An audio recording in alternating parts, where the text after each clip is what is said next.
So you think you can tell heaven from hell, blue skies from pain? Can you tell a green field from a cold steel rail? Smile from a veil. Do you think you can tell? That's a classic, man. There you go. Nico, thank you, man. I don't think anybody's done that one. I think they did a classic Pink Floyd. What about, what other Pink Floyd? Obviously Brick. Okay, you know what I another mean? Brick in the Wall. Wish You Were Here.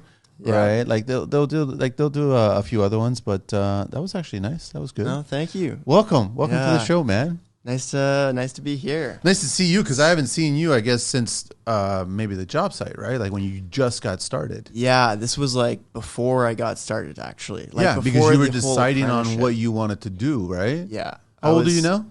So I'm 25 right now. This was about 6 years ago, I believe. Yeah, I would say like 18, 19, like 17, 18, around there, right?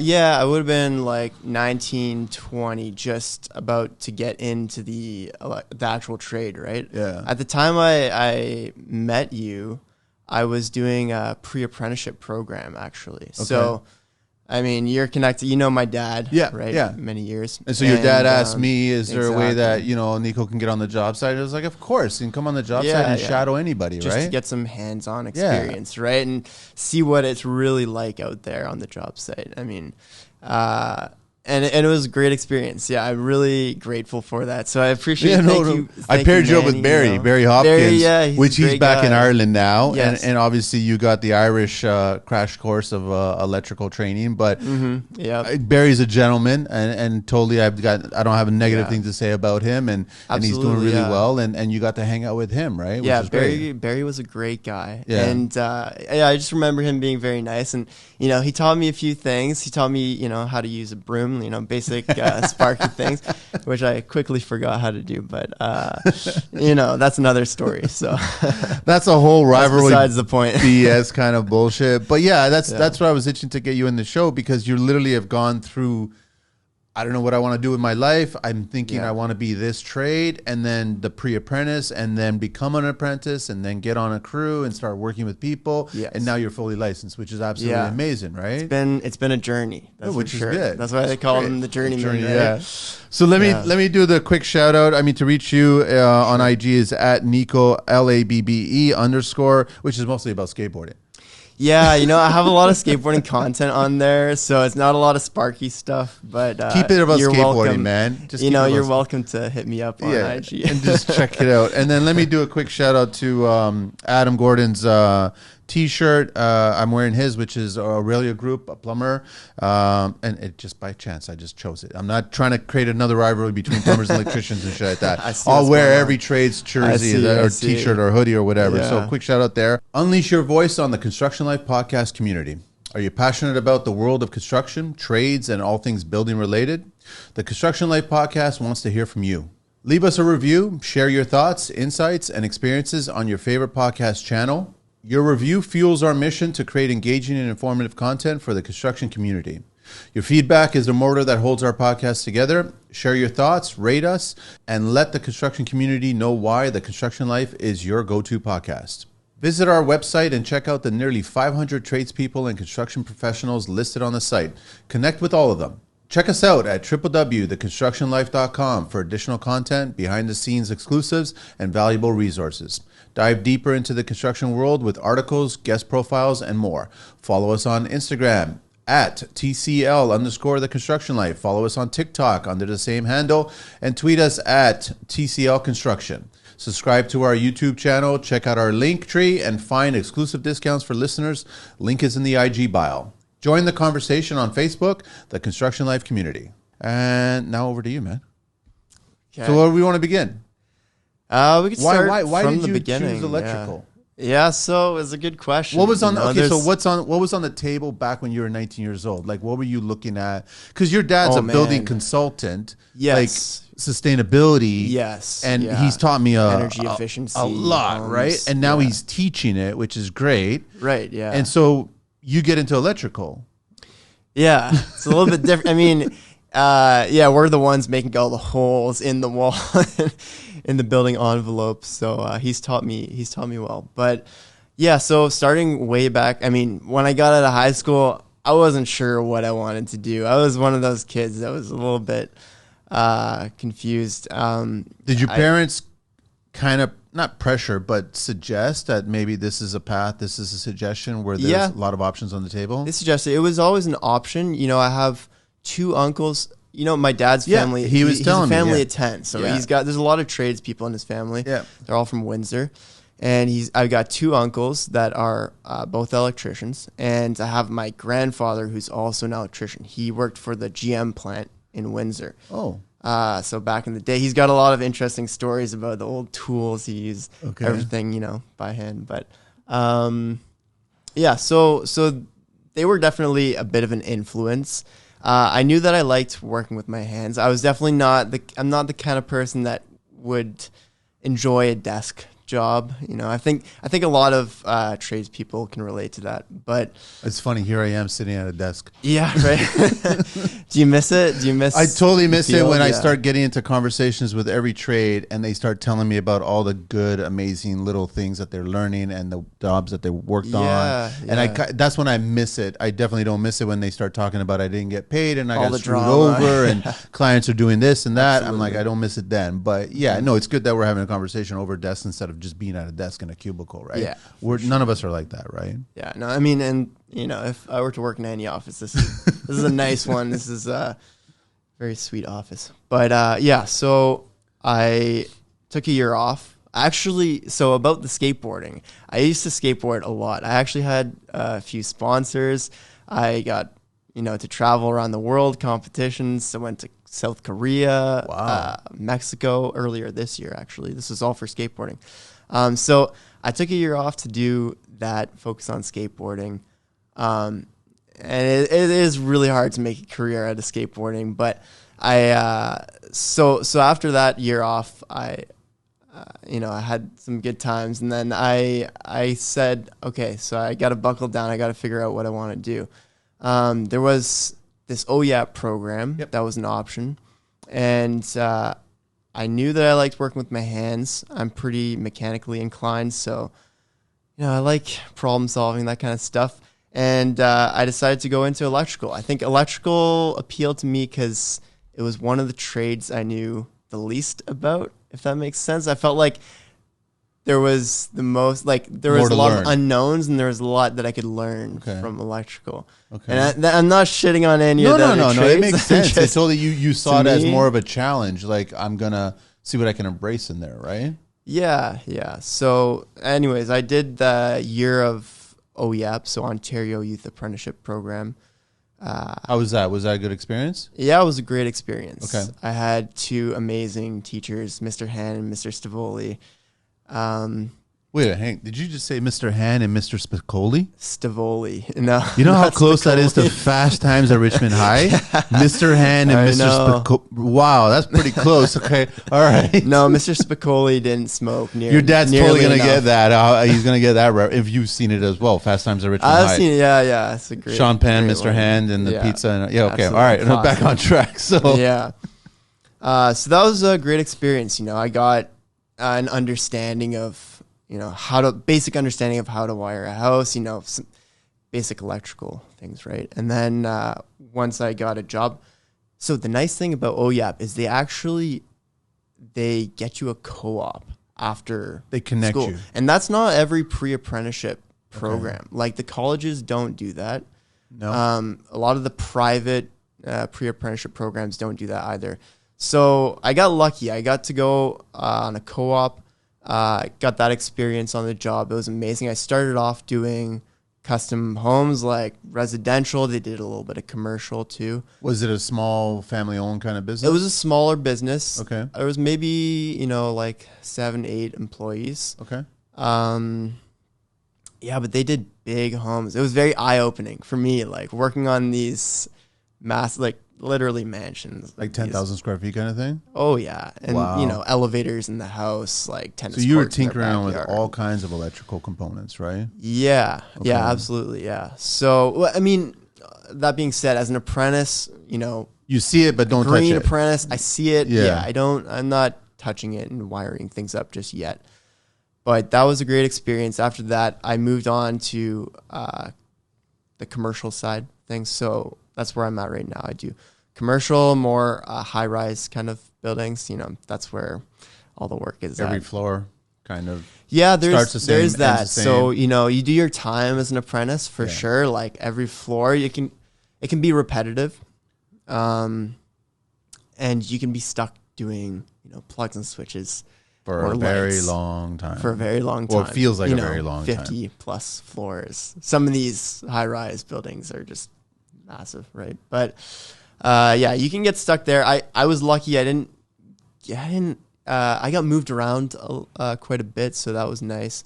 I got to experience, you know, a little bit of what goes on in the suites, but there's a lot more to just the suites, you know. And in the condos, there's all the parking levels. You know, you got all sorts of mechanical rooms. You know, all the kinds. boiler rooms on the roof. You have massive electrical rooms. You know, it's big power that you're working with. Lots of gray boxes. So yeah, lots of gray boxes for sure. Okay.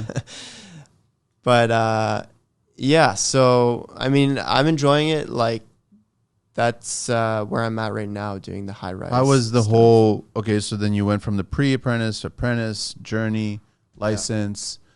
How was the back half of that? How was the journey, and how was the getting the license and finalizing your tests and getting to that stage there? Yeah. So Was like, it easy for you? Did it come simply? Yeah, I mean, there were definitely some challenges. You know, when you start off, it's the trade can be a little bit different than what you expected sometimes. What's the first thing that pops in your head about what you expected and what is reality?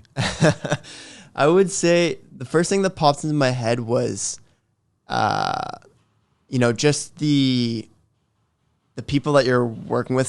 There can be some bad apples out there. There's bad apples in every single industry. There can be some bad apples. Yeah. It is in every industry, but I think especially in construction, those bad apples can give a bad rep. Are they like to bad the apples industry, right? referring to razzing the new guys and girls coming into Yeah, it? Is that what it is? absolutely. Okay. Yeah, absolutely. What, they just You know, want to treat them like shit because maybe they were treated like shit yeah, coming putting in? people down, getting them to, you know, do work that they don't need to do. Yeah. You know, stupid things. Move this right? 15 times. Yeah, and you don't need to. Right? Yeah. Right. So that kind of stuff. You know, I had a old school foreman, this old Russian guy I worked with, and he every day. At the end of the day, he would have someone to yell at.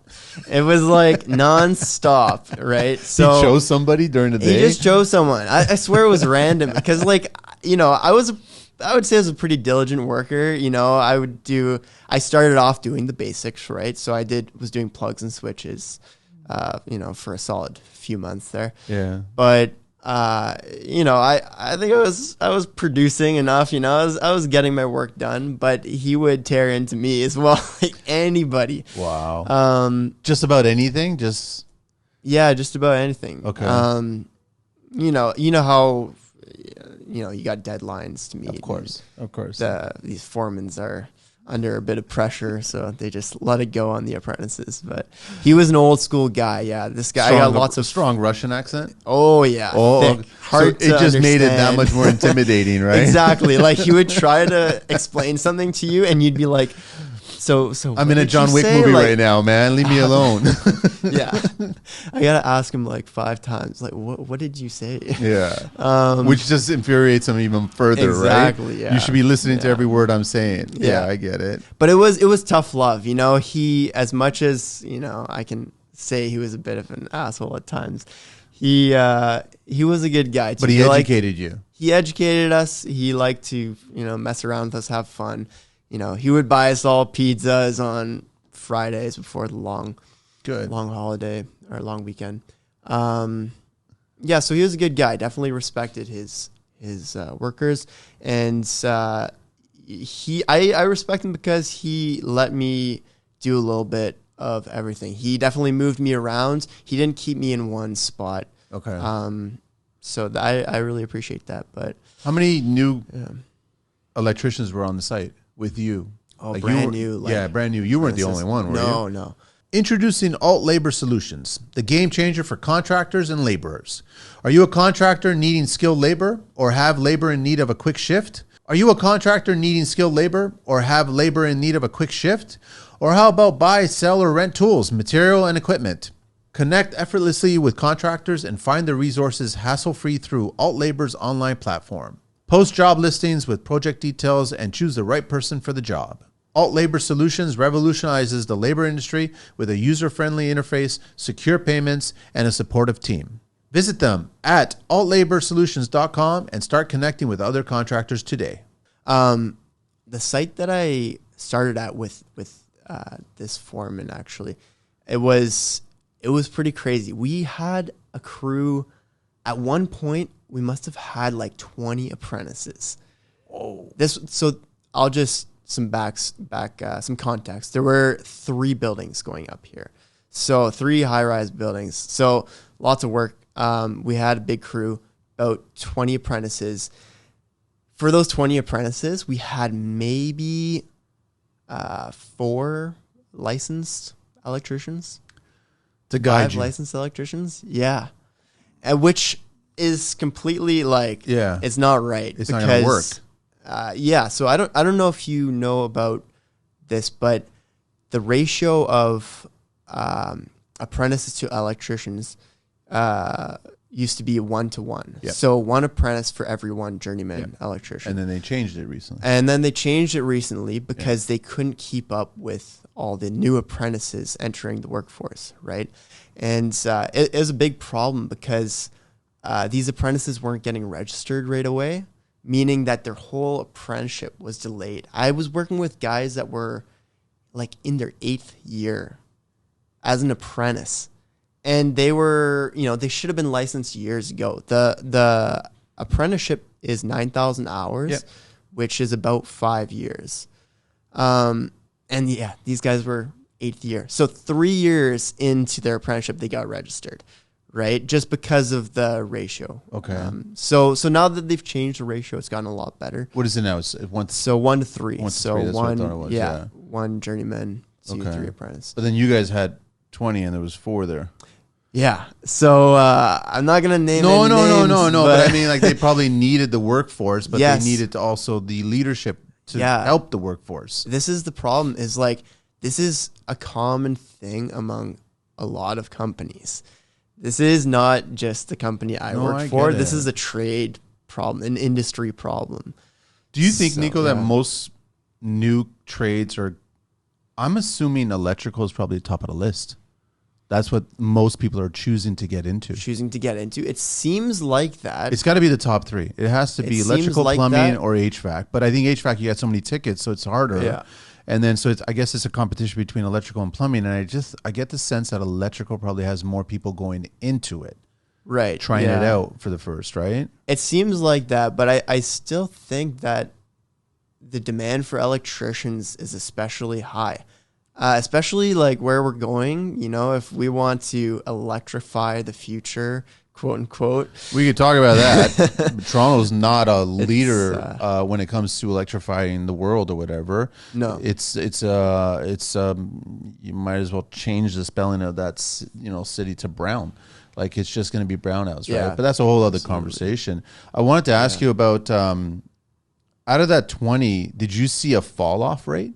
Like, were people just saying, I've had enough of this? For sure, yeah. How much do you think, like, what was a percent? Not that the 20 specific or that company specific, but for every new person that was coming into the trade, and you have a group of them, all of a sudden there's a percentage of them that are not sticking with it. There's lots of turnover. I would say over 50%. That much, huh? I'd say over 50%.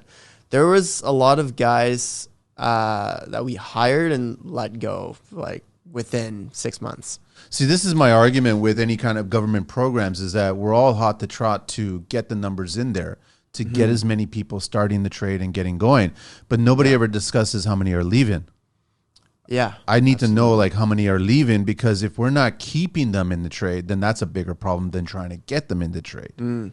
Yeah, and that's the thing, right? I think a lot of people leave because it's just not what they expected at first. And I mean, this is like any industry, like if you're in, finance or, going to med school, you got to do your time, right? Like there's, there's going to be a few years where you're just essentially a laborer on site. Like you think that, a lot of people think they're going to go onto site, start their apprenticeship as an electrician, and they're going to start wiring panels and stuff, right? It's not how it works, right? Especially, there's a lot of dangers, right? You don't want to wire something incorrectly and then you have, shorts. Well, I'm not an electrical. I don't touch fires. it. Like I can't stand it. Yeah. But were you ready when you got licensed? Were you ready? Did you have enough of an education and experience on site to say that I'm confident enough to actually take this next step to get licensed? You were ready. Yeah, I felt competent enough to write the exam for sure. Like I said, I got lucky. I got pushed around to a lot of different to do a lot of different kinds of work. Some people don't get the same experience. Like some people have to do the same old plugs and switches all the way up. But you were given that task, and then all of a sudden, for some whatever reason, maybe it was a conversation you were having with site supers or foremans or whatever, and you were like going, well, I'd like to try this or I'd like to try that. You were speaking up. Yeah, I definitely spoke up. Okay. It's definitely something that you have to do. Right? Okay. You got to speak up for yourself. I think sometimes it just depends, right? Like it just depends on what kind of work is needed. And because we're so short on laborers, right? Like apprentices, it's like you only have so many people. So you can only do so much. You can only give them so much work, right? Like some guys are really good at doing one thing and they just stick them to that one thing because they think if they're going to move them around, then they're going to be a lot slower in another area. Somebody else, and then we don't get the production going on. Exactly. You got to retrain someone. It concerns me about, I'm not saying that this is happening, but I'm just assuming that it might be where maybe there's a little bit of fast tracking going on where certain foremans are like, go over there and take care of that next step. Even though you haven't been educated or shown or walked through, go ahead and take. And that's just a risk. Like that's just a dangerous risk to take on a site, right? And this is the problem is I think there's also a bit of a disconnect, right? Between, there's the business side of things. There's the get it done, get the building done and meet the deadlines. And there's also like, okay, you have apprentices that need to learn.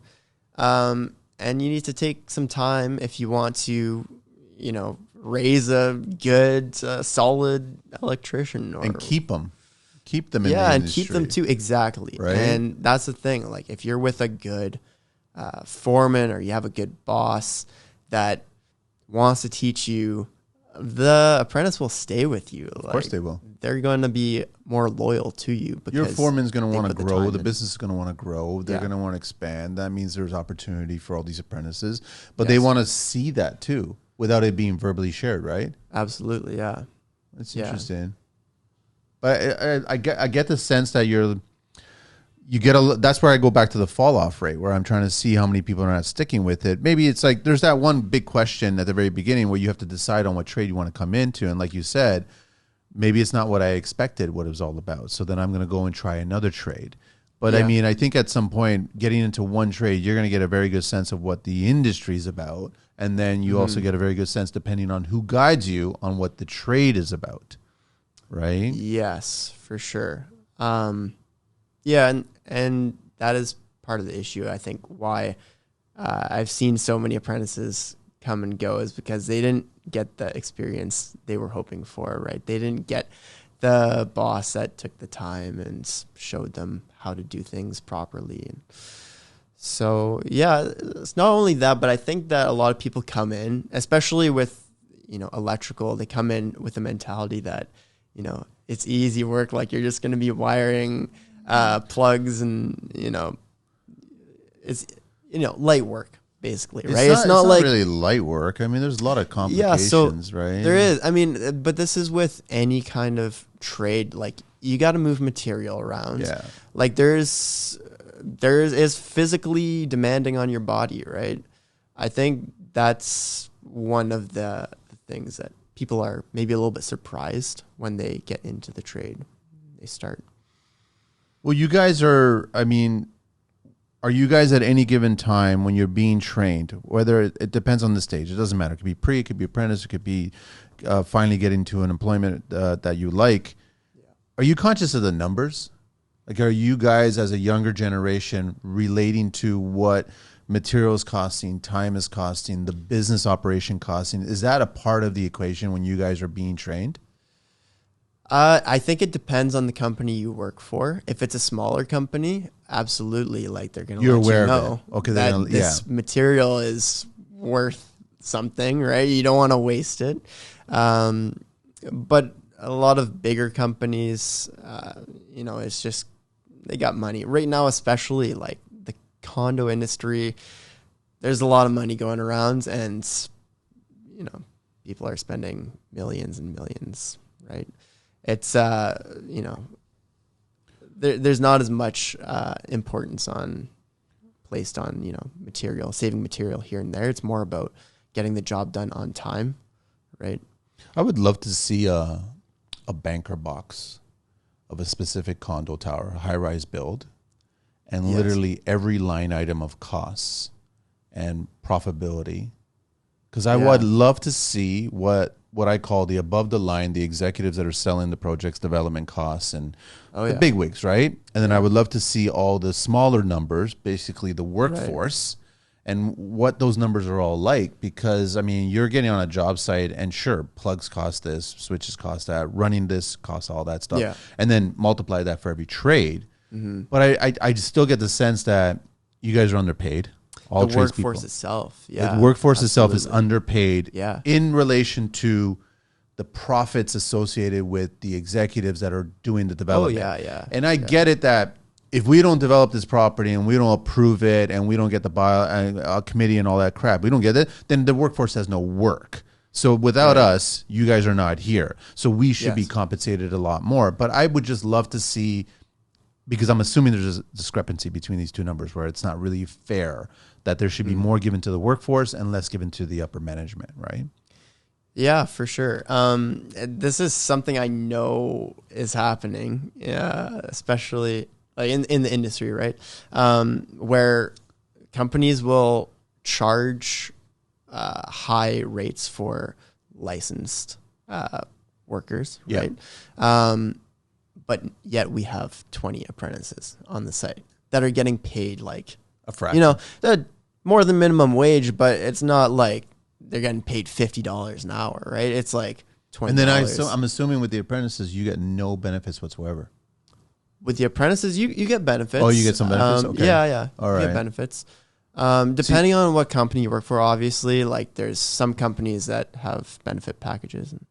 See, I go back to the banker's box where it's like, okay, let's keep all these apprentices because we're only billing out this much, which means that it goes back to, there's different tiers, right? So you've got the workforce, then you got the business that's a subcontractor that's handling the workforce, and that subcontractor is being hired by the the supervising company, and so on and so on and so on. But people are taking pieces of the pie all the way up to the very top, and then we're left with crumbs for the workforce, which is not really fair. I think my mindset is you don't have a building without the workforce, so you should be fairly paying them, taking care of them. And it's in your best interest to just grow that workforce too, which means that apprentices shouldn't be plateauing out and having a bunch of them on site because their cost to ratio is far less. So we make more money as a business. Yeah. 100%. I know it's not going to make me friends or whatever, but I mean, that's how it's almost like you get someone saying, shut up, Manny. This is how the industry is. Just accept it. You want to get in, you got to pay your dues. Whether it's 5 years to get your license or it's 8 years to get your license, you got to just still pay your dues. But I want to grow the workforce and I want to keep it because I'm pretty sure those 3 years, there's probably even a higher fall off rate than 50% because they're like, I've had enough. Yeah. I'm gone. I'm out of here. I can go get a job as a plumber. I can go get a job as someplace else. I can get an office job. Yeah. And then now we all lose because that person's not a part of the industry anymore. Right. For sure. I think, the compensation part, I think it also depends on what area of construction you're in. I know some guys that are working residential who make, quite a bit less hourly than what, commercial. You talking track or you talking custom resi? Subdivision? Both. Really? Yeah, I know. Yeah, subdivision I'm assuming they'd make a little bit less, but Peanuts. yeah, peanuts. It's all repetitive work.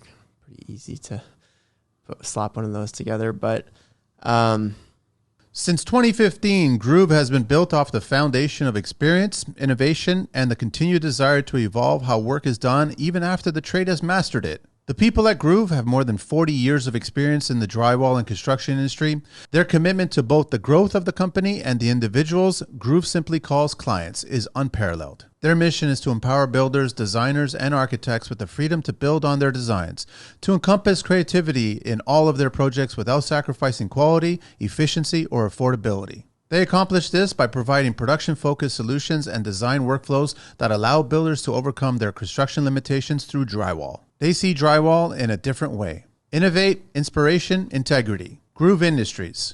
Check out Groove Industries at www.grooveind.com and on social at GrooveIND, and reach out to them on their email, orders@grooveind.com or steve@grooveind.com and Andre J @grooveind.com. And also their phone number is 416-629-3756. Yeah, I know depending on what part of the industry you're in, like obviously high rise right now, there's a lot of demand. There's not enough people. Yeah, and there's not enough people. So I think the wages are a little bit fair in some areas, a little bit more fair in some areas than others. You talking about like, I guess downtown Toronto versus outside of downtown?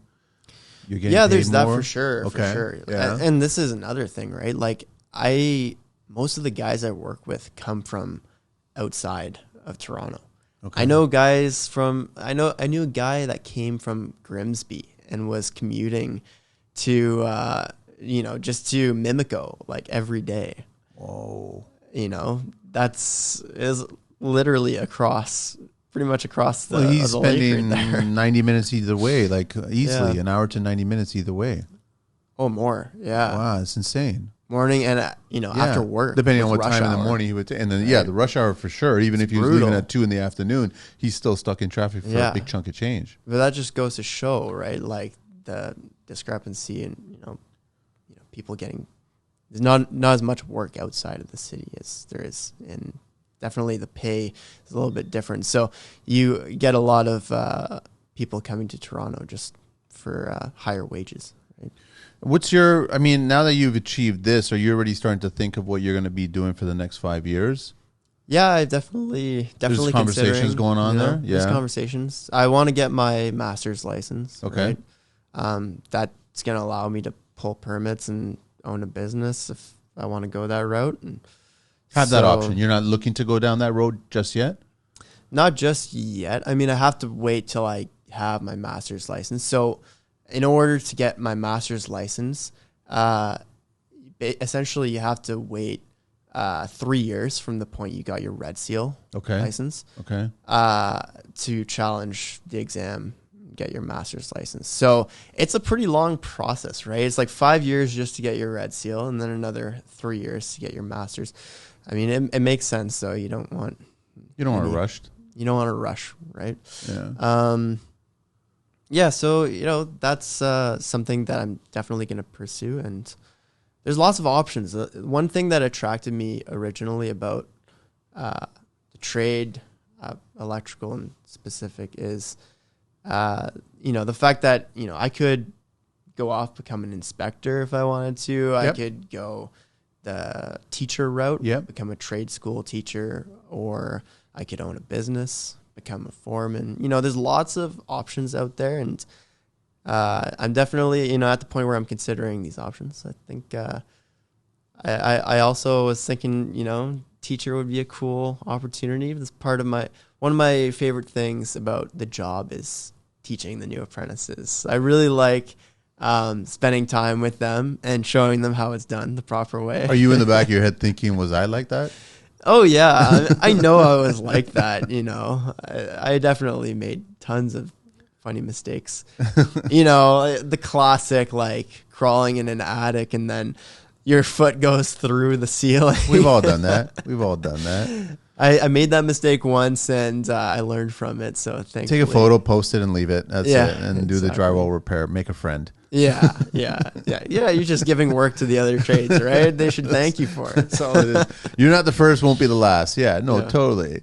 And I wanted to ask you about, do most people on the job site, on the commercial high rise, do they have that entrepreneur mindset, or they like the idea of working for somebody, a big corporation, where it's like, I've got steady pay for the next 30 years. I'll have a healthy pension by the end of this. Right. I don't know, because I get the sense that maybe a lot of guys, they want to do this for the training aspect of it. I'm learning quite a bit, but I want to take it to my own business. And then, like you just said, I've got options after this, right? Yeah. They're not lifers, right? Like most of them that are on the high rise, are they lifers?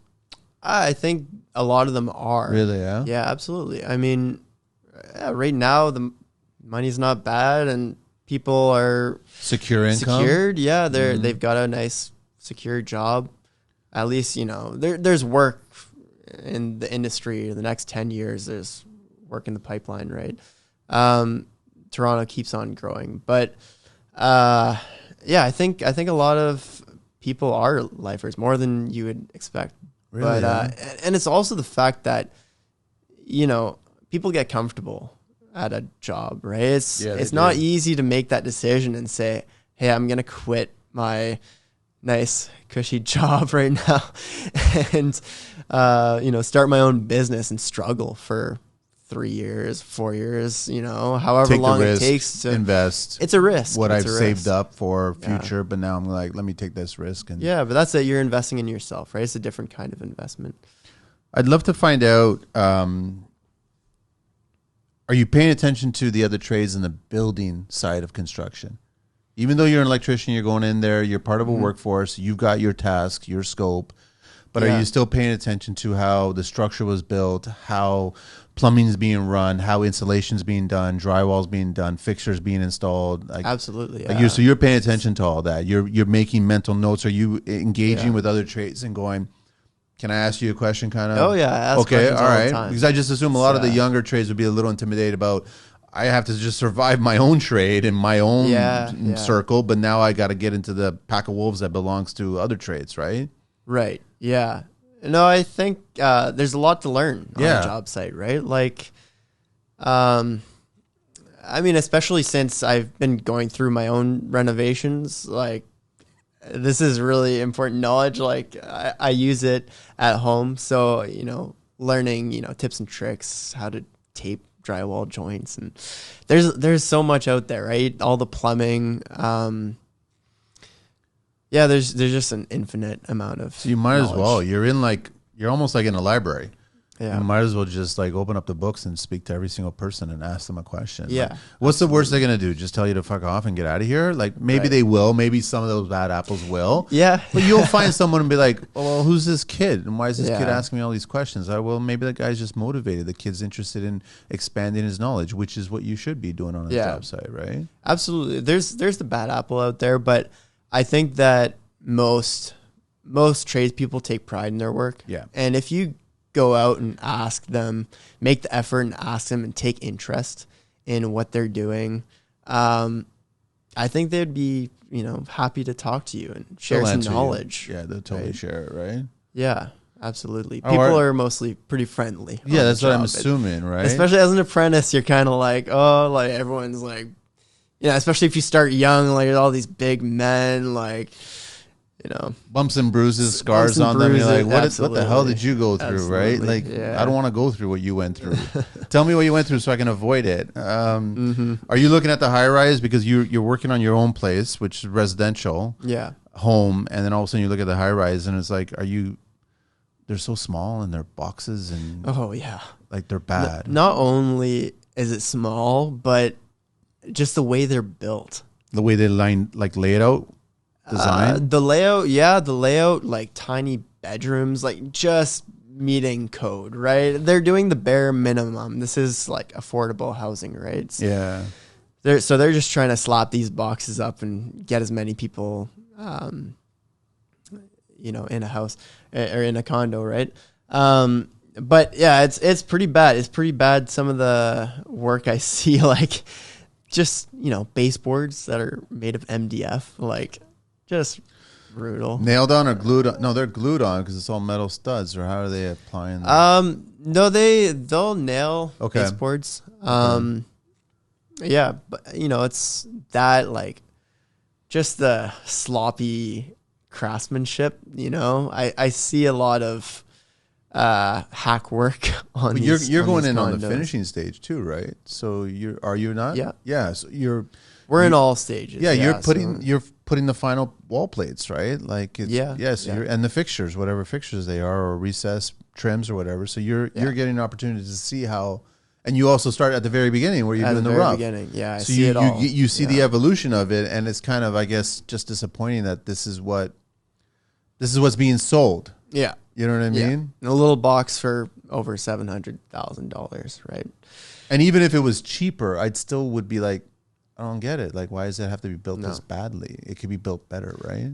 Yeah, absolutely. I think, of course, people are just trying to save. Companies are trying to save pennies here and there, and it all adds up for sure. It's a unit number. It's like 300 units in this tower, exactly. 300 units in that tower. It's like, that's it. If we save $100 off each one, start doing the math. Yeah, guys, it all adds up. This is what makes our business survive, right? Yes, absolutely. But I guess that's just part of the business. You learn those lessons, and then you just accept it, and you take it. That's all it is, right? Yeah, for sure.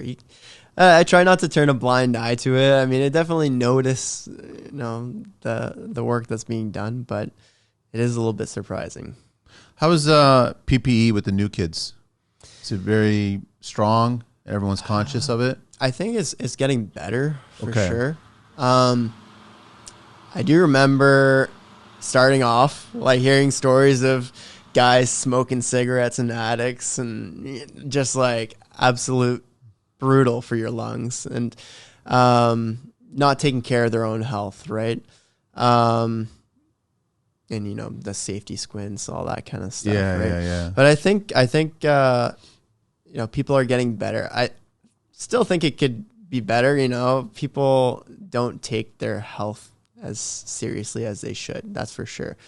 Just on Friday, actually, at the site I work at, there was this guy grinding this concrete column, because they poured the column a little too far out. So this guy had to grind about 1 to 2 inches of concrete off this about 20-foot tall column, right? So the amount of dust this guy was making. Wasn't it not attached to a vacuum? I guess No, you couldn't, right? nothing. So, like, I get downstairs. This is at the end of the day on a Friday.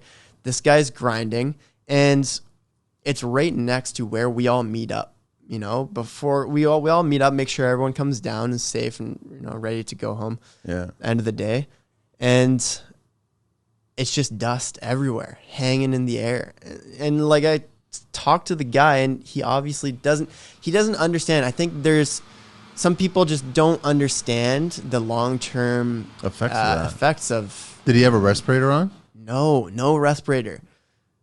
There were 2 guys. So I think the one guy that was doing the grinding up close, he had a respirator. The other guy, no respirator, but he was in the same. He's in the room. plume. He's in the same area, like. And no vacuum. No vacuum. Like, there were 2 guys, so you would think, like, get a hose or something at least, But then also the workforce around them too. Like, there's nobody's normally, you got trades that are working, they wouldn't be needing to wear a respirator. But in that environment, you would have to wear a respirator. You would have to, yeah. But then nobody spoke up. Site foreman, anybody, nobody spoke up and said, "Listen, man." Oh, I did. Yeah, I went to the supervisors. I told them about it. But Friday afternoon, they're all it's all done. the for smoke the would day, dissipate. and they're like, "Yeah, oh, you have to work there? Are you sure you have to work there? Like, you could work somewhere else." I mean, sure, but Was it a square column or round column? a square column? And he was he had to slice off 1.5 inches to 2 inches. Yeah. This is the kind of stuff that goes on. And like, you don't see it, if you're a condo owner and you just see the finished product, it looks all nice, but the the shit that goes on behind the scenes is absolutely I would love. crazy. I haven't been in a condo during construction in a long time. I'd love to just get on a site and just walk around, take every single stage, go at the very beginning, like go floor by floor, because it gets built as it goes, right? So you could totally get a sense of how it's rough by all the trades, how it's assembled during mid, and then all of a sudden how it's finished by all the trades, right? Yes. And you totally be able to see that. Okay, there was a fuck up here, there was a fuck up here. Yeah. But I guess you got a lot of people not being given the right direction of what exactly is supposed to be done. So maybe they don't have the answer to the question. So then they just do the work because they have to deliver that scope on that specific day to move it along to the next trade, right? And that's how we get mismanaged projects, right? Yeah, for sure. Which is a shame. Yeah. Don't miss it on huge savings. Visit goiguide.com/shop and use promo code TCL podcast to get deep discounts on an iGuide system. Everyone loves swag, and I love giving it away. So if you're listening and you're interested in learning more about iGuide, shoot me an email, rjohnston@planetar.com, or a message on LinkedIn, and I'll send you free swag just for saying hello. I've got free t-shirts and toques, and I can't wait to give them away. I've also got special offers for TCL listeners, so it's worth your time to reach out. Yeah, it's all a big push right now. That just trying to get. My concern is when I was your age back in Toronto, when I started seeing just the beginnings of all these condo towers going up in Toronto. Yeah, that would have been when like Toronto's city line was all about business high rise, right? There was hardly any condos, and the condos that were there were maybe ones that were along the Queen's Quay and along the lake area, right? Now it's like it's just condos everywhere, and you can't even see building towers anymore. Like it's just completely engulfed with all these condo towers. Yeah. My concern is like, what is the state of these condos going to be like 20 years from now? Yeah, who knows, right? Like, I mean, New York is a little further ahead of us. You know, there's some big metropolitan cities that are kind of going through it right now. Something that's very interesting, though, I read an article the other day about all these office towers, right? Right after COVID, you know, a lot of people started working from home, office towers emptied out. And so now we got to figure out what we're going to do with all this space. And so like in New York, they're doing this right now in Manhattan. They're renovating these towers to, turn them into condo units. Residential. So it's very interesting. I think that could be a lot of the work that we see in the future. There are some challenges though. It's, the fact that the office buildings have generally a wider footprint, larger footprint. Yeah.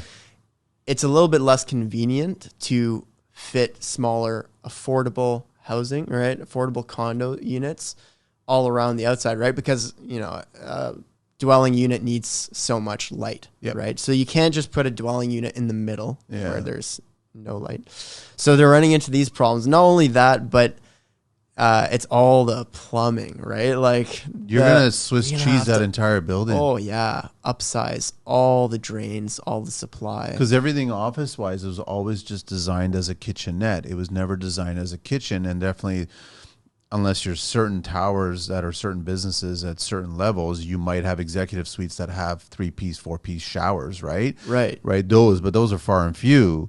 Yes. I think, you're going to Swiss cheese the shit out of that structure, which starts bringing in an engineer. Yeah. Because you're right. Like it's a bigger footprint. So the first logical move is cut it up into 4 squares. So each unit would get a corner.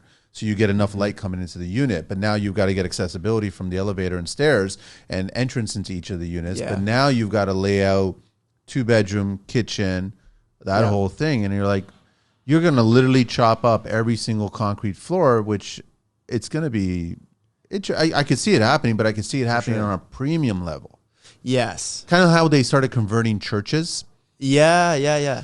Absolutely. Right? All of a sudden, nobody's going to church. So then there was a church in every single neighborhood, and everyone's like, let's rip the roof off and let's make them loft and all kinds of, this used to be a church. And I'm like, this is great. But then it was always sold as a premium. It was never sold as an affordable structure. Yes. And that's what's going to happen to you. I could totally see that happening here. Absolutely. Yeah. And, I mean, that's what's happening. Like the article I read, they were talking about, the premium costs of everything, right? Like doing these retrofit jobs, all the renovations is not easy. You come into a lot of problems, not just the plumbing and the layout, but you know, all the structural aspects of the building, right?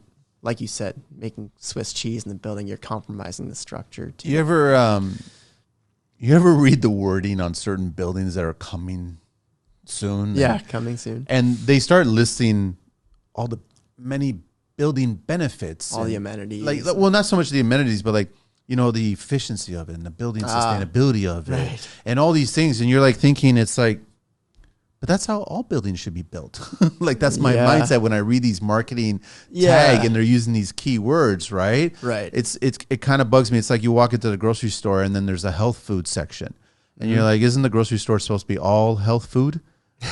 So why do we have a section? So it's like marketing wise and building, you're like, we're gonna have this and we're gonna have this, like triple glazed, and we're gonna be like completely sealed and weatherproof and all this crap. And you're like, this should just be a standard, because these buildings will fall apart in 20 years, and you're gonna have homeowners of these dwellings. Their maintenance fees are gonna be through the roof. Like they're already like 2.5. Like I think they're 1.5. Average is 1.5 of what your mortgage is paying. Absolutely. Some of the maintenance fees are absolutely ridiculous. And yes, because these buildings are just slapped up, right? Like after 10, 20 years, the building, you know, they're not built sustainably. No. They're built for the short term. And this goes back to the disconnect, right? You have the building owner who wants to just get the building built as quick as possible on a dime. And then you have, you know, the housing crisis. You know, people need to live in these places and for the long term, right? It's not just a short term. It's almost like the people that are securing the buildings to be built are thinking short term. Yeah. But the people that are building the buildings want to desperately think long term. Yes. But they're not being compensated to think long term. Yeah, absolutely. Because they'll lose their job or they'll be reprimanded. Like, you can't take this much time to do this. So then you have this much time, get it done. Mm-hmm. And it's not like every tradesperson is a phenom where all of a sudden they're amazing right out of the gate doing the job so they can be that efficient. Mm-hmm. It doesn't work that way, right? Yeah. And maybe part of this goes back to the labor shortage, right?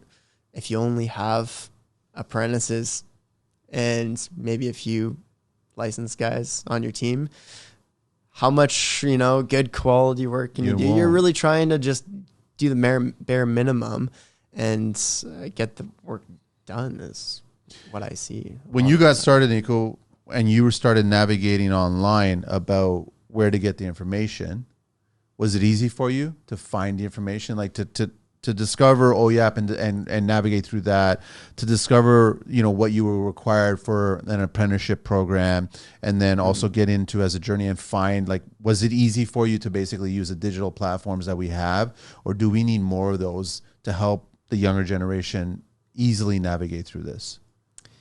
Yeah, I think for me, it was a little easier for me going through the OYAP program. I started there, and from there I got kind of taken care of, you know, like the teachers set us up with the co-op and work, and throughout the apprenticeship, it's you sorry man, I don't even know why they're doing all kinds, but hopefully they're not going to hear it too much. No, don't worry, the mics are usually pretty good on us, but yeah, they're doing some work outside there in the hall, right? So yeah. That's right. I think they're electricians. They're electricians. They're fixing doors. Like they're fixing shipping. mag locks and stuff like that. There's a bunch of problems with these mag locks. Fixing all their mistakes. They're fixing. So sorry. Yeah. So it's just so you were lucky enough that the OYAP kind of guided you in the right direction. Yeah, it kind of guided me. I kind of got streamlined into the right direction. But yeah, I see a lot more talk about, you know, trades, the need for apprentices. It is true though. Like a lot of people that are interested in getting into the trade, getting an apprenticeship, aren't sure where to start off. And I have had many people ask me, like, so how'd you start? Like, at least, you know, like a handful, like maybe five 7 people asked me last year, just how do I get started? Like, what's the best place to go? They don't know. I think a lot of people are interested in trying and starting that apprenticeship, but they're not sure where to start. So, I mean, I have my opinion where the best place would be to start. I think there's a lot of options, right? So for pre-apprenticeship programs, you have Ontario Youth Apprenticeship, OYAP, which is great. I highly recommend. I think you have to be under the age of 25 to be eligible, though. Okay. There's something there. And then there's the college route. You can do it, pay for a 2-year program. I think the government is also subsidizing a lot of college programs right now. There's a lot of programs. And even for business owners, there's a lot of, like, people should be looking into, even business owners can actually start setting up schools in their own business. Yeah, I actually heard about this on one of your podcast episodes. So that's happening as well, which is great. You got to jump through a few hoops to get it, but there's some people that have been on the show, plumbing side, that are working on that and building it, which is great. Yeah. That's helping out, so you get the messaging. I guess with the kids, it's almost like they got to navigate through some of the construction noise where you get politicians using the sound bites to benefit. And I've always argued the fact that we don't need to hear people say we need more homes. We need to hear people say we need more labor. Absolutely. So why don't we just focus on the labor? Yeah. Because that will get us the homes. Yes. But they're not focusing on the labor as much as they're focusing on the sound bites about we need more homes. Yeah, not as much. Not as much for sure. But I do see, more interest in the trades. I know there's a lot of talk out there about trying to get kids into the trades and get that it's a viable career option, right? A lot of people kind of think, okay, I can go into the trades. That's like the last option for me, but I think how is that still a stigma? It's a last option. You're not talented enough to do anything else. And I was like, first of all, have you even tried trades? Like, do you have even the capacity to absorb the knowledge that's associated with a trade? Oh, yeah. So it's like, don't start saying or having a conversation saying that it's a last resort. Because, I mean, the amount of times that I met and I continue to hear about, a lot of homeowners today don't even know how to use a drill, don't even know how to hang a pitcher, don't have no idea how to patch a hole in the wall. Like, you guys don't have the skills, right? So it's like we have a whole workforce that has these skills and they do it really well. Absolutely. So have a little bit more respect for them and what they bring to the table. There's like generations of knowledge that have been passed down, right? There's so much to learn. And it's all very practical like knowledge, right? Like if you have a house and you need to fix, plumbing issue or a drywall patch, then think about your own rental, how much money you're gonna, and I did this all the time, the amount of money that you'd save just from the knowledge you absorb from the people you work with. Right now especially, like, it's not cheap to hire I know people to do work on your house, I think as an apprentice, it's great to do the pre-apprenticeship program, go that route. Gives you a good idea of the trade. But I think that getting the hands-on experience is more important. The best. I don't think you can beat that. Because what happens if you spend a year, 2 years, if you pay to go to school, and then by the end of it, you're like, oh, you know what? I don't actually like this work. It happens. It totally happens a lot. It happens. It's not for everybody. But I think that right now, especially, the workers sort of have the upper hand, if I can say that. Okay. They have an advantage, right? A lot of employers are desperate for people to hire, right? They need employees. And I think right now is an easy time to get into the trades directly. It's not always going to be like this. I think at some point, the industry might slow down and you will be required to go do a pre-apprenticeship program.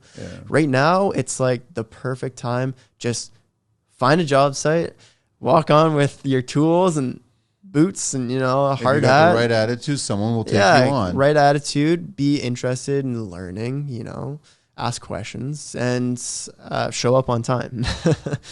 Contractors, it's time to empower your business with Shelta Tech implementation. Shelta is offering a free meeting to tackle your biggest pain points head on.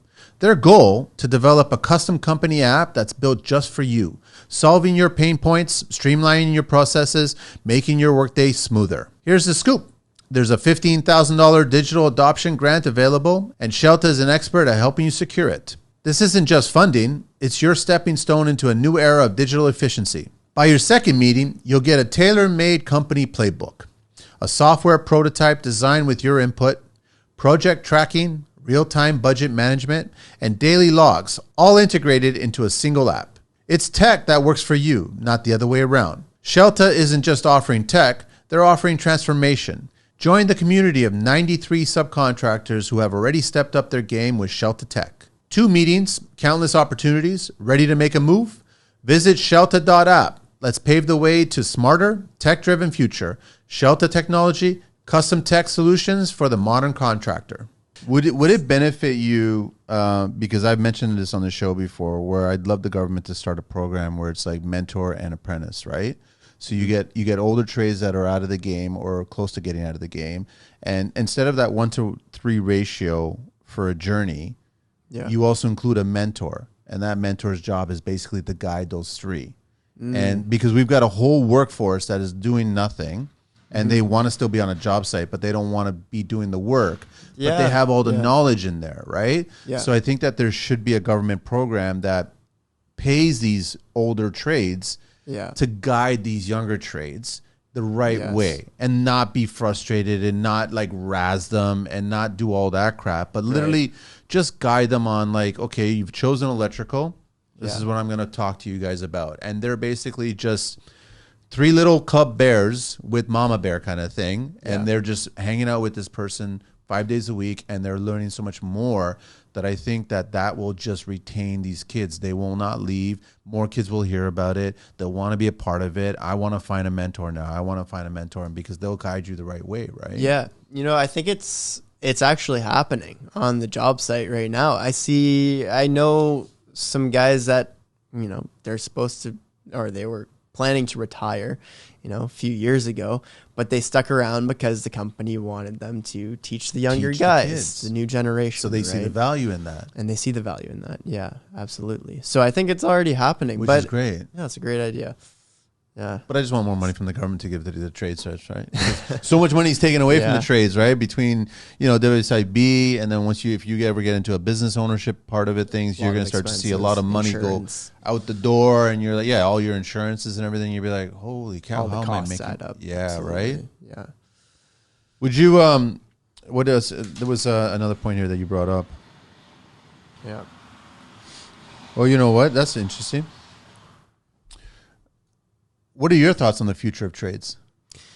Future trades, yeah. You've got like 5-6 years of realistic trade experience now, getting into the industry and then having the industry. You must have an opinion about what the future of this industry is all about. Yeah, I think we're going to see some changes. Not only like on the smaller scale, you have, technological changes. People are starting to use a lot of CAD drawings to draft their blueprints, right? Not as much using, a lot of foremans used to use a blueprint, like piece of paper, and just draw everything by hand. And now it's all done by computer. There's like VR glass. Have you seen that? I went to Ideal for electrical, and they have a VR training for electricians.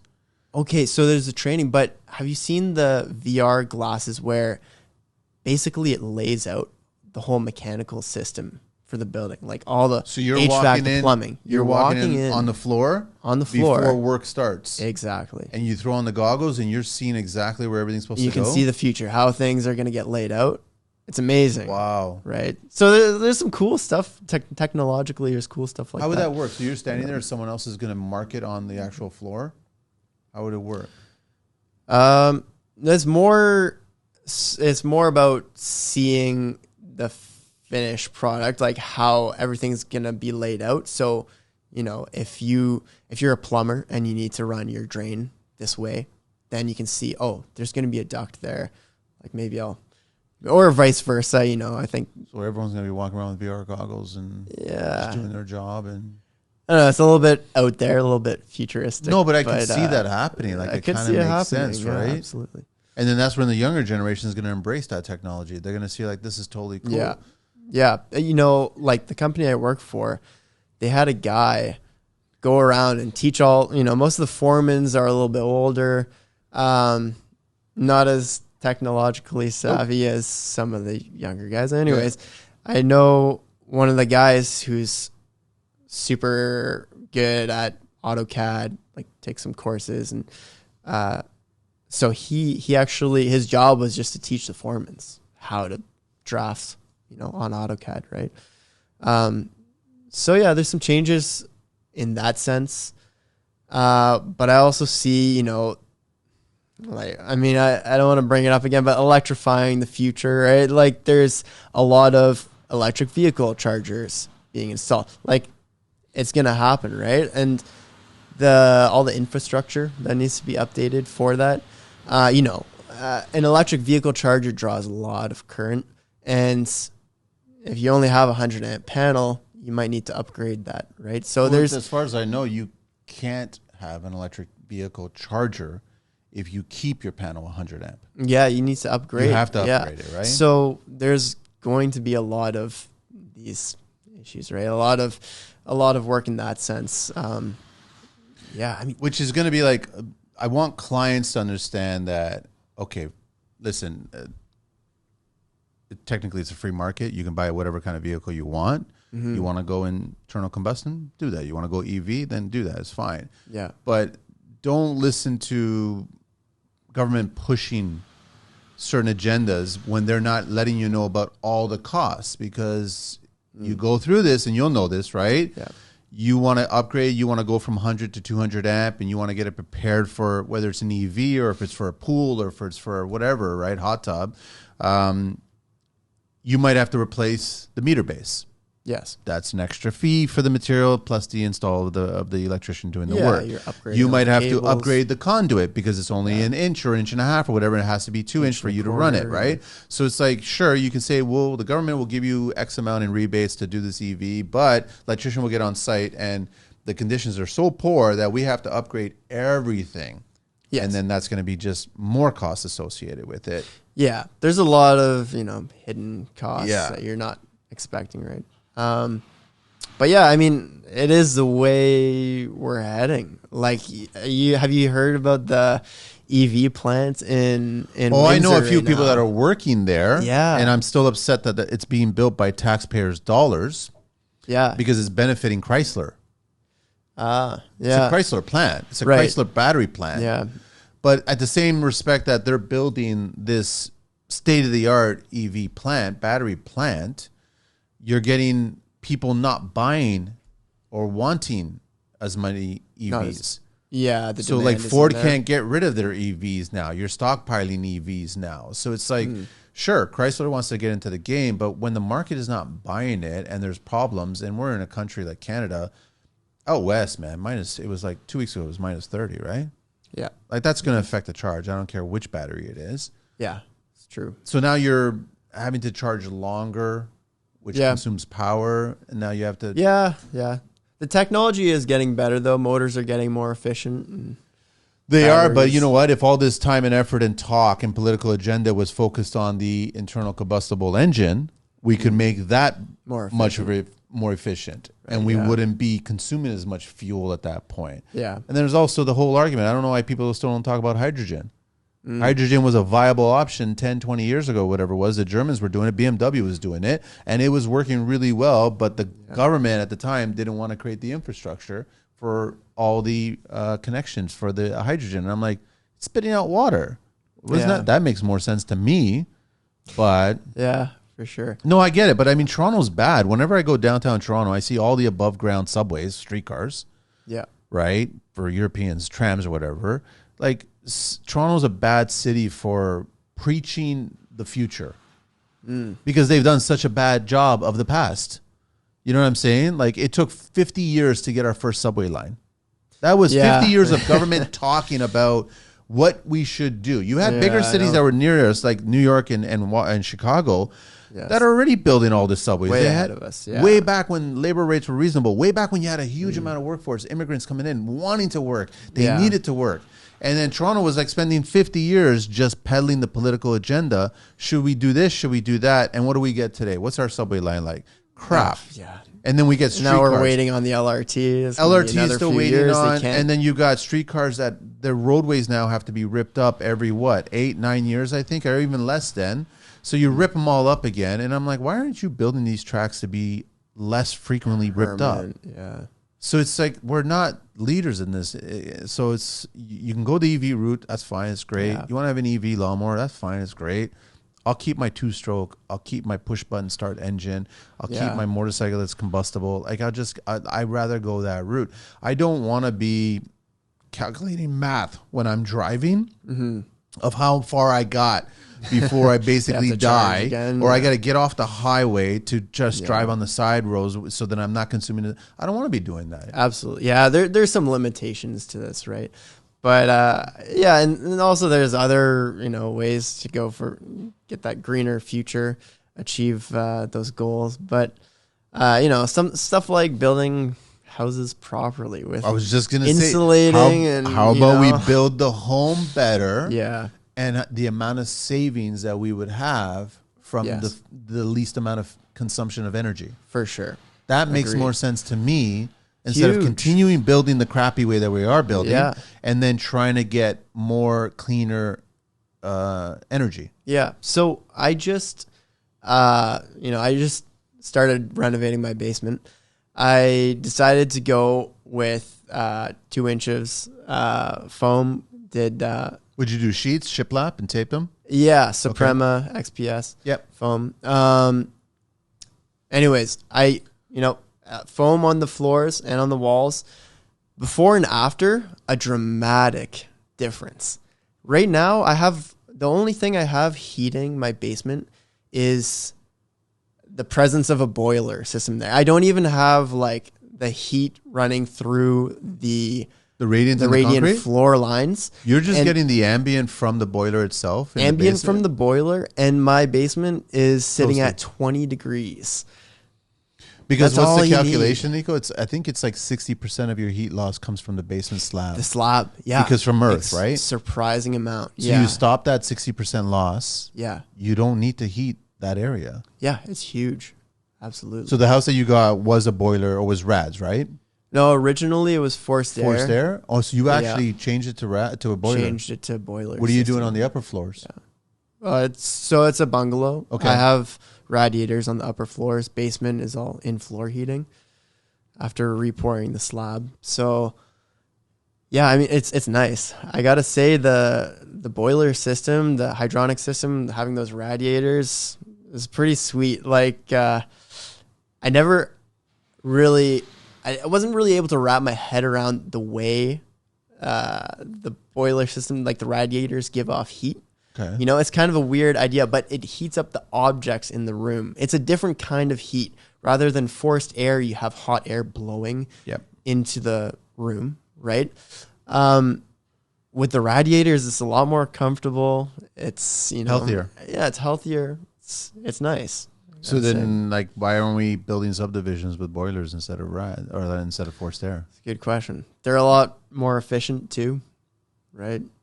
I would always choose a boiler over a forced air in a heartbeat, but I would still require a forced air because you need AC. At some point during the summer, if you build the house properly, you will need a few days of AC on our extreme hots, right? Yes. And that's it. So you still need those. But yeah, my mindset is like there's better ways of building. That's far more important than they're trying to find cheaper ways of energy. Yes. Yeah. Because I think you use less energy if you build it better. Right. Then What do you think about heat pumps?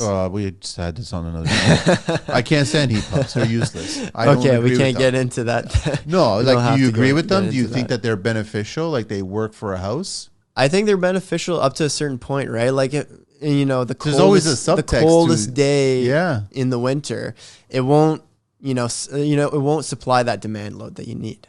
And at least in this climate, maybe, somewhere else in a warmer climate, it'll work well. But it's amazing they're pushing them so hard in Toronto, Quebec, hard. which Quebec is even colder than Ontario. The concrete, aggregates, and construction industry is always evolving. With an ever-changing industry, it's crucial to stay up to date on the latest technology and techniques. Come to the Canadian Concrete Expo to have your skills sharp and upgrade your knowledge to meet the needs of today's market. The Canadian Concrete Expo offers over 40 conference sessions, certification courses, stage presentations, and live large equipment demos, all in one convenient location. February 14th and 15th at the International Centre in Toronto. If you haven't looked it up yet, go to CanadianConcreteExpo.com and sign up for your newsletter to get special show offers direct to your inbox. Yeah. I mean, I'm not against heat pumps. I think they're great. They're very efficient. And so only the downside is that, you need some kind of supplemental heating. So what are you going to do? So like electric radiators or two systems? Like are you going to do two systems? It gets a little bit complicated there. But that's why, I stuck with the boiler And I know system. sustainability, like you get the argument of you build the wall assembly better. Yeah. So you can literally use minimum amount of electrical heat. Yeah. And The problem I have that electrical case. heat is that the air is drier, like a lot drier. Yes. So I go back to the health of the homeowner and the health of the home. You got that moisture coming out of that boiler heat. There's still like the humidity level associated with a boiler is a lot far better than electric heat and also forced air heat, right? So it's like, how about we pay attention to the health of the person that's inside the structure and what that's cause and effect doing to them, right? Instead of just trying to say that this is the best way to do it. Yeah. Right? Absolutely. Like you and your dad and I, we've had the talk about the heat recovery stacks as well too. Right. Yeah. Like the plumbing stack. Yeah. Right. Which I've seen the data. It works if it's right underneath the shower floor. It works. Right. Yeah. And then it's recirculates the shower, right? from the shower. But from that point, but when the building code is telling you can have it, I think it's up to 21 or 22 feet away from the shower. Yeah. You lose a lot of heat. Yeah. It's a lot of heat loss there. You don't have to blanket the whole run. And then retain that and then blanket the recirc to come back. And I'm like, that doesn't serve any purpose at that point. How about just get a more efficient hot water tank or do an on-demand and you're saving money that way, right? That doesn't... But yeah, there's a bunch of like, bottom line is I refuse to listen to any politician that has no on-site experience. Right. Yeah. That's a good point. There's an organization right now, Efficiency Canada, that is being run by, I would say, the oldest person is maybe early 30s. Like, and I'm not just dismissing them on that fact. I'm just saying that there's not a lot of boots on the ground experience associated with all these people. Right. And I rather listen to someone that's been on the site, that's gonna, experience this, or built a dwelling from scratch and seen the cause and effect. That's how we learn. Isn't that how we learn? Absolutely, yeah. You build it, and then so take every trade.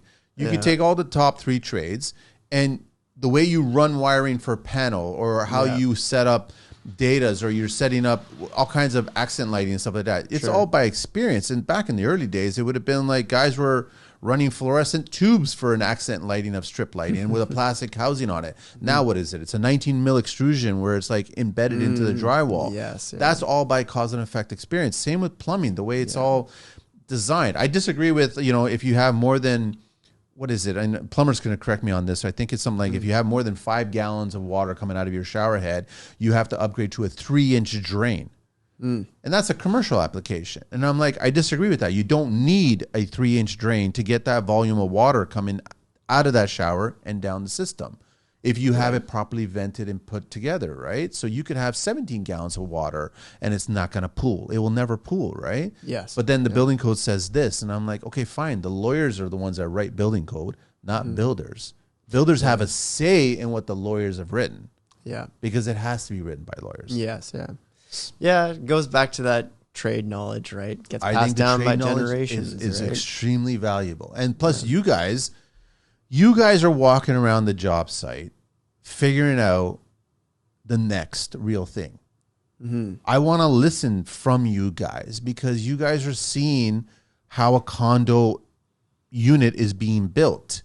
Yes. And let's say for, they get the commercial units now and they start restructuring them and doing it. You're going to see how that's going to work. You're going to get engineers coming in here going, all right, fine. This slab was designed this way with this metal and we scanned it. This is all good. But now we have to chop it up now and we have to be careful about this. We have to be careful of that. That's like someone has to experience and do that. And you're going to see that. So you're going to have a suggestion on the next office building that's being retroed into a residential. And you're going to be like, you know what? Couldn't we do this?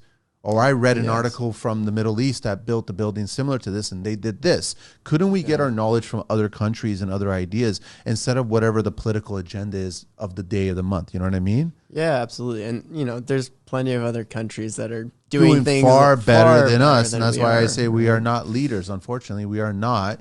Yeah. We're just being told to build it this way because this is what it is. So fine. Everyone could talk about heat pumps. Go ahead. Argument is like, okay, fine. They're more efficient. Great. Wonderful. They can't, there's a lot of points attached to them not working fully on their own. So if you're going to, we all know if you want to build the right system, it takes a few components, right? And it's about the health of the home and the health of the homeowner inside the home. So there's a lot that goes into it, right? A huge amount. And it's not just, you know, the heating system. It's like the ventilation system, right? Just the general comfort of the home, you know, having that extra, like going back to that, putting up that layer of insulation feels a lot nicer in the house now. It's people you know, who less push humid heat pumps, like government wise, I wait for them to speak. I let them speak, and they have yet to talk to me about wall assembly. And I'm like, it is a crucial, it is like a basic fundamental part of the house. Basic. Yeah, absolutely. You know, protrusions in a home, windows, facing structure, geographically speaking. Right, yeah. Like these are all things that should be talked about. And then at the very end, we feel based on all this data, a heat pump is a good solution for this. But they don't talk about all this data because they realize that the heat pump's not the good solution for this. That a boiler and a mixed combo unit with a forced air for AC is the better solution, right? And then also a thicker wall assembly, more insulation, separation, mechanicals going through one cavity, not breaking the VP. You know what I mean? Like there's I want to have those conversations. So if you're not having those conversations, either you didn't read a book or you weren't on the site. Right. And if those are two things that are attached to your resume, then I don't want to have this conversation with you. Yeah. And it's about having, you know, tradespeople that are competent and, you know, understand how the wall assembly works. You know, you have a vapor barrier, you make penetrations in the vapor barrier, you fix it, you patch it up, right? What's the code tell you? The code says that you're supposed to tape every single protrusion that you make, every screw hole, technically speaking. and I don't know a single person who does that. Yeah, too much tape, right? Too expensive. They think that the screw and the vapor barrier seals itself, and so it's tight. And well, then a few years later, all of a sudden you start getting the ghosting in the walls with the drywall. Where's that coming from? Well, that means there's air coming into the structure. Well, where's the air coming from? From the holes that you made through these. Yeah. Honey, can we hang a picture here? Sure, we'll put a wall anchor here. We'll just break it right through. Break the barrier. We've gone through this whole conversation about, so it's, okay, talk heat pumps, but I mean, go ahead and put it. I wouldn't put it. And I go back to, we have options in the market. Yeah, lots of options. I'm sure that you're probably all Milwaukee, right? Yes. It's funny how I'm Kreskin. I'm Kreskin when it comes to all that, when all the trades is. But I mean, like, at some point you were introduced to that. Someone either was teaching you, tutoring you, mentoring you, or whatever, and they were probably using it, or you probably started using it, and you started like, oh, these are good drills. I like this. This is working for me. And then you probably have a specific pouch and your all your hand tools and all your screwdrivers, your whatever, your pliers, all that stuff, linesman, all that stuff. It's all being influenced too. It's great, but there's other versions of them too. Yeah, it's true. So we should have the option to choose what we want to choose. Like I drive a specific car because this is what I want to drive, or whatever, right? Like I choose a specific phone. Like that's who I want to be. But I mean, I don't want anybody telling me when it comes to the home. How about we have the whole conversation? Yeah, I see where you're coming from. I like the tool analogy. It's definitely like, for sure. You know, for example, like Klein, classic electrician's tool. But there are other tools out there, you know, Knipex, nice tool brand, you know, there's the German tools. There's different, you know, wire twisting brands. Yeah, there's like... Absolutely. There's a but the thing is that everybody has their preference. They use it, which is great. And then, you know what I mean? Like you probably have a bunch. Yeah, you probably definitely have a bunch of packouts because you see it as being organized. But then you still got other tool brands. DeWalt has their T-Stack, whatever crap, and you know Festool has their version sustainers, and like everybody's got their version. So it's like Absolutely, make it work. But I don't think the government, who's never had boots on the ground, should be telling boots on the ground that this is the product that you should be using. Because I want to see the list of Parliament members and all their homes and how many heat pumps are installed in those homes. Yeah, for sure. Nobody's ever talking about that because I don't think they have heat pumps in their homes because the homes are too big. Yeah, that's a good point. Like Right? the capacity to heat the houses. So it doesn't practice what you preach at that point, right? Which is what we're expecting from them, but that's a whole other discussion where they're not doing that. The bottom line is that we need more trades and we need to keep more trades. These are two big problems that are going on right now in the industry. I don't care about having the conversation we need to build more homes. The cause and effect of having more trades and keeping trades is building more homes. You're going to have a workforce that's like, give me the job. I'll do it. I want to work. Yeah. That's simple. So you'll get developers getting these projects approved, and now you have another project and another project. And you're right. We're not going to see a recession when it comes to the trades itself in general, right? There's always going to be work, and you have to just choose where you want to work at that point. But I want to see increases in wages. I want to see apprentices moving faster and getting to a certain point where they're now licensed, because that's the objective of what you went in. Yeah, for sure. You went in to get to that goal. Yeah, get my license. And this is the other thing is like just taking the stigma out of the trades, because I think that's a barrier for a lot of people. They don't want to get into the trade because of the stigma. So I think, you know, like what you're doing with this podcast is great. Yeah. It's, you know, helping to take that stigma out of the trades. I would love to, in my lifetime, this would be good, to see a tradesperson walk off the job site during a muddy day and walk into Parliament Hill with that muddy boots and leave that trail and speak about tradespeople and how important tradespeople are to the entire nation and how this country doesn't get built without this group of people. Right. Tradespeople are the ones that are on the bridges, at the high rises, in this cold. You guys are in high rises when they're fully open. And the wind is harsher the higher. Yes. It's nasty. I've been in those buildings before where it's like, this is just uncomfortable, right? Yeah, and you're working like middle of winter if it's snowing and rainy. If concrete's coming, it's not stopping. It just keeps on going, right? So I'd love to see muddy boots just walk through that stupid green carpet and just leave those prints there and just go, listen, I'm here to speak the truth. To let you guys all know. Well, people need to hear about it firsthand, right? You need people with the practical experience that knows what's going on in the field to speak up. And that's what's going to inspire other generations to get into the industry and go, listen, I want to be a part of that. I want to have something to do with that building that was built. I want to have something to do with that company that's growing. Yeah. You know what I mean? I want to work with like-minded individuals that respect the trade and the industry just like I do, right? Yeah. You're going to meet the bad apples. Who gives a shit about the bad apples, right? They're there. Yeah, they're there. They have their anger issues for whatever reason. You know, maybe they're using DeWalt and they're an electrician. I don't fucking know. It's like they just have their own demons to fight, right? Yeah.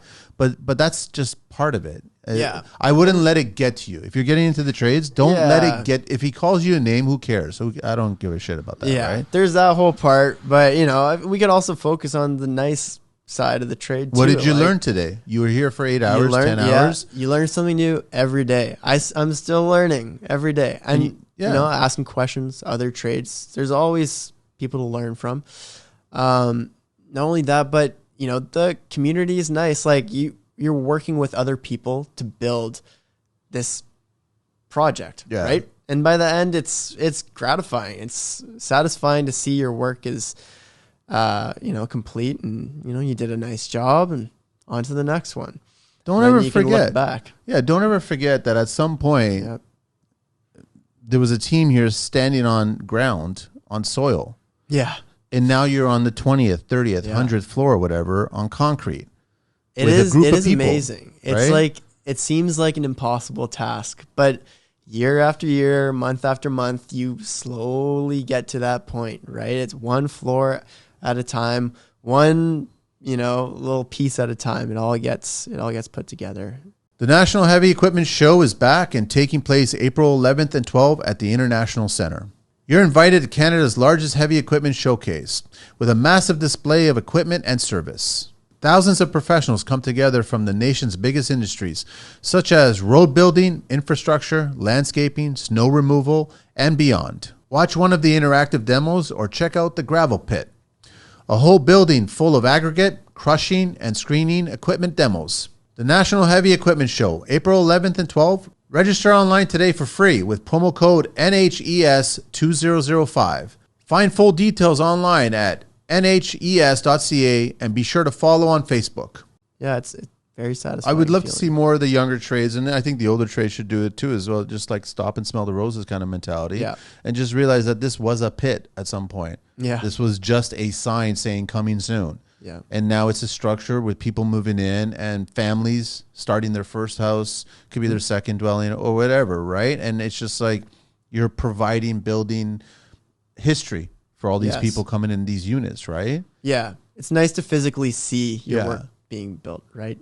It's like, working sales or something. It would be a very different kind of feeling. You get that sale, but in the construction industry, it's you can see the progress firsthand, which is what I like, what I enjoy about, or one of the many reasons that I like what I do. Yeah. Are you installing a heat pump in your house? No. Well, actually, sorry, I have a heat pump that does the AC. Yeah. So those units make sense to me, Yes. right? But as a standalone heat source, it doesn't make sense to me. Yeah, I mean, like, is it just the supplemental heating? Like, that is the main issue, right? Yeah. With heat pumps. Yeah. In this climate, I think, like, if you're in Europe in a warmer climate, Makes sense. they've been doing it for years. Yeah. It makes a lot more sense. But Canada? I agree with that. Yeah, it's like- definitely, it's harder. Yeah, it's harder to supply that heating load. I would love to start seeing, like, you ever catch this on social media where it's like,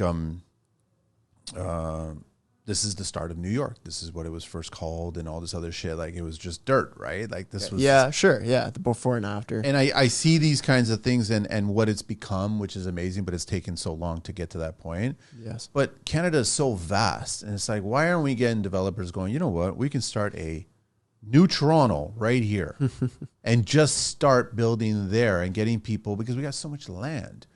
And why does 80% of our population have to live right here in this little Ontario section of You it? got to start somewhere, right? Like, that's the thing. Everyone wants to move to Toronto because it's already established, right? From me now, the conversation wants to move away from Toronto. Yeah. Because just the core itself has just gotten really, really bad, right? So expensive. And it's just like, you can't afford a home. Yeah. Well, it's interesting, the government is making it harder for people to move to Toronto. There's a there's a cap on foreign students, right? That was recently they just implemented that now. Yeah. There's also the fact that if you're wanting to immigrate to the city, there's a whole point system.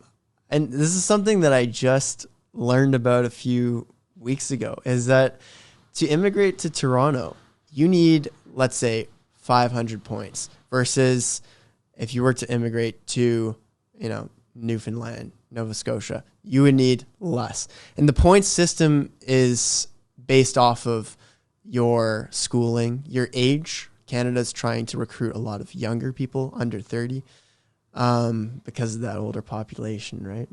But the under 30 can't afford the dwellings in Toronto core. Yeah, and this is the problem. Like the bare minimum of a Toronto dwelling is what? Like a bare basic minimum is like you're over $1 million easily, 1.2, 1.3 million. Yeah. And that's not completely renovated. That requires work. Yeah. I mean, that's why they're trying to move people out of the city. I think the point system also considers your education level and, how wealthy you are, your family. Wow, I didn't know anything Yeah, about this. yeah, it's interesting. They just started this? No, this, as far as I know, this has been a thing for a while. Like, yeah, so a lot of people aren't moving into Toronto as much because they're increasing the points needed to move into the city, and they're trying to push people to move outside because we can't keep up with the demand. And also there's like the whole foreign investments, right? Like there's that, and the government's implementing certain rules, like you can't limiting short-term rentals, right? So they changed the whole they're Airbnb doing stuff. stuff. It's slow, that's how it works, right? How about process. The Toronto government, who's being run by a puppet right now? How about they focus on taking care of their $900 million debt? Yeah. Like, why don't we focus on that? Like, if you're a citizen and you had debt, would you be ignoring it and trying to figure out just other ways of doing stupid things? Or would you be focusing on that debt to get rid of it, to move on further, right? Like, Toronto should be focusing on getting rid of their debt. Yeah. That's it. Absolutely. Figure out ways to do that, and that would be helpful. Yeah, for sure. But Toronto's not a think tank these days, right? Finish that LRT rail. It's not officially open, right? No.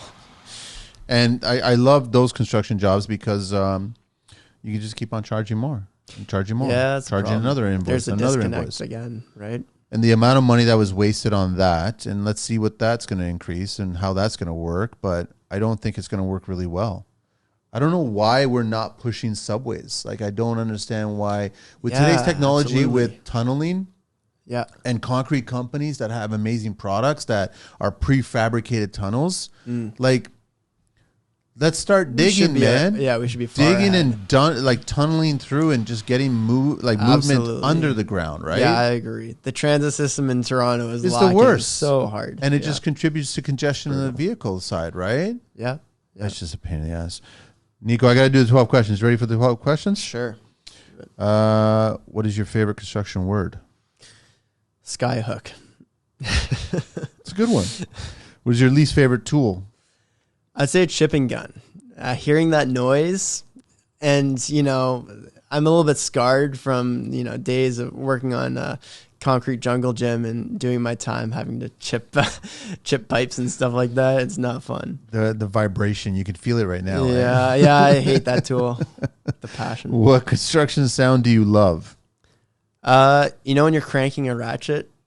Oh yeah, love that That's sound. Cool. I like that one. What's your favorite beverage? I would say, as of lately, like an authentic chai tea. Have you ever had like the authentic chai tea? What's the difference? Oh. Okay. The chai tea made in Tim Hortons is not the same. You wouldn't find me in Tim Hortons. Okay. No, you're not a Tim's guy. I'm not a Tim's guy. Starbucks. Not a Starbucks guy either. I'm at home. Make it at home. Yeah. Okay, respectable. That's me, right? Yeah. But it tastes different. It's just tastes. If it's a lot creamier consistency, it almost doesn't taste like your classic tea. What brand you should try it out. What brand do you use? I don't like. I'll be honest. My roommate is Indian, and chai is an Indian word meaning tea. Yeah. And so he'll make it for me, and it is like the best. It's fucking awesome, this is right? like my latest discovery. So I love a chai tea. Tell them to start packaging and start I selling know, it, right? man. I'll send you a box. Oh, totally. I would love to try it out. What turns you on and off in construction? Turns me on, classic, when the customer is happy with your work and goes out of their way to compliment it. And then turns me off, definitely, the lack of awareness, safety on the job site. Still, huh? Still. Yeah, still. Like I said, I think it's getting better, but I think still, people don't wear glasses. We still got the safety squints, and people breathing in concrete dust. That silica dust is, I don't think people understand. Like, it's carcinogenic. It's not even like right? drywall dust. It's like Drywall dust, right? yeah. Guys are rotozipping everything It's out. you know what? It's hard to avoid it on the job, but I think having the awareness is the first step, right? Well, it's a shame that certain companies came up with atmospheric scrubbers and they're not lasting, right? So because they've gotten so expensive and the filters have to be replaced so often that they just couldn't sustain it. So I guess the cost associated with it wasn't worth it. Oh, that's interesting. I have not heard about No, that. there's lots of like American scrubbing companies that had these products for residential projects, and it was literally just sucking all the air. No different than a blower door test. You're sucking, right? But now you're pulling. Right. But the thing is, as you pull Yes. these particles out, you can't just shoot them out in the atmosphere outside of the dwelling, because then that becomes another issue for neighbors, right? Absolutely. So you have to filter and capture it, which gets clogged fast, so you have to change it more often. But you're keeping a very clean environment on the job site now for the workers that are there, right? Yeah. But it's a shame that no one's really perfected that, right? Maybe Musk needs to figure that out or something. But what's your favorite curse word? I would say calice. It's a French curse word. Calice? Like tabarnak. It's similar in a way. Is this They're all church references. It's a Quebecois thing. What's your favorite vehicle in the entire world? See, I'm not a huge car guy. I would say my Honda Civic that gets me to work and back. But Perfect. I do like a Mazda Miata. I think they're the new one or the old one. The old ones. The original. Yeah. The new ones. I don't know. The old ones are nice. Yeah. Well built. Yeah. They were a reliable little roadster. Yeah. Top off, all good. What do you miss from your childhood? Just the community on the street. I used to play road hockey with the neighbors all the time. You're It was not an allowed to. everyday You get thing. arrested if you play road hockey. Right? Stupid. Yeah, it's different. Why do people want to be physically active and converse with other people, have engaging conversations? Yeah, it's different. You know what? Like when I grew up on the street, it was I think I was lucky to have the community and the neighbors we had. We would do street parties every year. It was a very close knit community. Awesome. It was great. Yeah. Awesome. What profession other than your own would you like to attempt one day? Other than starting a business in the next few years, I'd say teaching. I really like I said, it's something that I enjoy doing. I like teaching the next generation. Awesome. Find pride in that. I could see that. I could totally see that. Yeah. What profession do you not want to do? The guy that cleans the porta potties on site. I feel so bad. We for need him. them.